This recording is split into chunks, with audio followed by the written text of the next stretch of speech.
जुड़ा सवाल है। दीपेंद्र हुड्डा ने गुड़गांव में ये बात कही कि सरकार कर्नाटक के नतीजों से घबराई हुई है, इसी के चलते उनको तजर्बा है घबराने का, क्योंकि अनेक जिलों में, अनेक प्रदेशों में हमारी सरकारें आई तो उनको घबराने का तजर्बा है।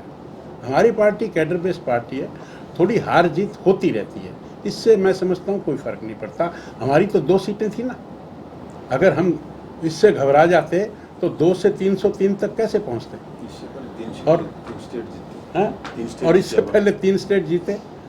तो ये जो हार जीत का खेल चलता है, इसका एनालिसिस भी करेंगे हम, और उसमें जहाँ कोई कमी रही तो उसको हम इम्प्रूव करेंगे। ये तो एक हिस्सा है, इलेक्शन का हिस्सा है। अब ये तो उनका धर्म है, उनका कर्म भी है, और उनके पास वो कर भी क्या सकते हैं, और क्या कहेंगे। हुड्डा साहब कहते हैं कि 9 साल बाद जनसंवाद याद आया। 9 साल बाद, अरे अब हमने तो देखो ना, हमने भगवान वाल्मीकि को याद किया, हमने रविदास जी को याद किया, हमने संत कबीर जी को याद किया, हमने धन्ना भक्त को याद किया। अब उनको तकलीफ होने लगी कि इनको धन्ना भक्त कैसे मिल गया। अरे तो भाई आपको किसने रोका था, आप याद कर लेते। हमने तो सुभाष चंद्र को याद किया, हमने भगत सिंह, सुखदेव, राजगुरु, हमने सबको याद किया। क्यों ना याद करें हम अपने पूर्वजों को, गलत बात है क्या ये। हमने तो 600 साल पुराना जो ये जिल्लत जो हम सह रहे थे, बाबर आया और हमारे राम मंदिर को तोड़ा, हमने पूरे विश्व में हिंदुस्तान को सशक्त का हमने प्रमाण किया कि हमने राम मंदिर बनाया। हमने धारा 370 तोड़ी, ये चीजें क्यों नहीं तोड़ी। उस वक्त के हुक्मरान देश आजाद होने के बाद भी क्यों नहीं सोचा उन्होंने, बताइए आप मेरे को। प्रदेश कार्य समिति की मीटिंग यमुनानगर में हुई थी, और उसी में ये तय किया कि 19 तारीख को पूरे प्रदेश में 22 के 22 जिलों में जिला कार्य समिति की मीटिंगें होंगी। जो मैसेज प्रदेश कार्य समिति में राष्ट्रीय कार्य समिति से आया, वो संदेश हमने जिला समितियों को दिया, और एक ही दिन पूरे के पूरे 22 जिलों में 22 जिलों की जिला कार्य समिति की बैठक होना और उस संदेश को देना। और यही नहीं, इससे आगे भी हमारे जो प्रदेश के 306 मंडल हैं, उन 306 के 306 मंडलों की कार्य समिति की मीटिंग परसों 21 तारीख को तय है। सभी मंडलों में एक ही दिन मीटिंग होगी। हमारे यहाँ कांग्रेस की तरह नहीं है कि पिछले 4-5 साल से तो जिला अध्यक्ष ही नहीं तय कर पाए। हमारी बहन कुमारी शैलजा प्रदेश अध्यक्ष रही, ना तो वो प्रदेश कार्यकारिणी और ना वो जिला अध्यक्ष तय कर पाई।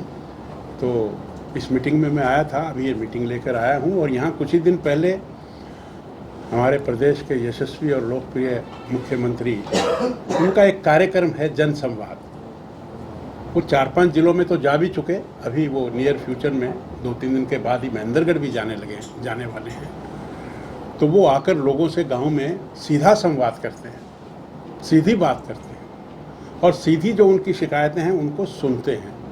और एक बहुत बड़ी बात, सिरसा जिले के इतिहास में मैं समझता हूँ कि ये एक शुरुआत है। मंडी डब वाली, उसको पुलिस जिला जो घोषणा करके गए, मैं डबवाली के लोगों को बधाई भी देता हूँ। और इससे जो नशा मुक्ति और जो क्राइम है वो भी कंट्रोल होगा। और जब किसी भी चीज़ की बढ़ती है बात, मान लो पहले 9 जिले थे, 9 जिलों के बाद फिर जिले बढ़े, अब 22 हो गए, और इस तरह से जब जिले बढ़ते हैं, हाँसी भी पुलिस जिला है, उससे पहले पलवल भी किसी समय पुलिस जिला होता था। तो ये जो एक कंसेप्ट है, शुरुआत में किसी भी ज़िले को बनाने के लिए पहले थोड़ा उसका प्री रिक्विजिट्स अच्छा हो, और उसमें अनेक लगभग 326 करोड़ रुपए की तीनों विधानसभाओं में, रानिया में भी और कालांवाली में भी और डब वाली में भी, ऐसे 326 करोड़ रुपयों की जो शिलान्यास या उद्घाटन वो करके गए। मैं समझता हूँ ये भी एक बहुत बड़ी बात है।